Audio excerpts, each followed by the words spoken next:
So if you get the single battery one, you're basically done. Just comes with a headlight you gotta throw on there. These are kind of optional for the wheels. Some very basic tools. And as I mentioned, I have the 2 battery version. So we'll take a look at this in just a few. We just gotta install this thing. So let's pop the battery on there.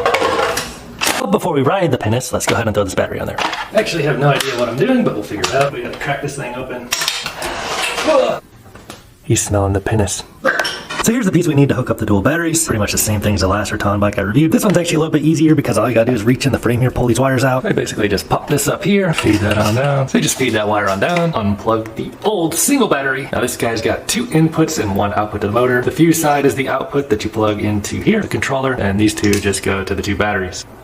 Then all you gotta do is send in the chief electrical engineer and he'll wire it all on up for you. Then you just take this mess and stuff it back up in there. What do you think, bud? Does it look right? Are you almost done? And it's a pretty tight squeeze, but it does work. So let's give it a try. And power it up. Boom.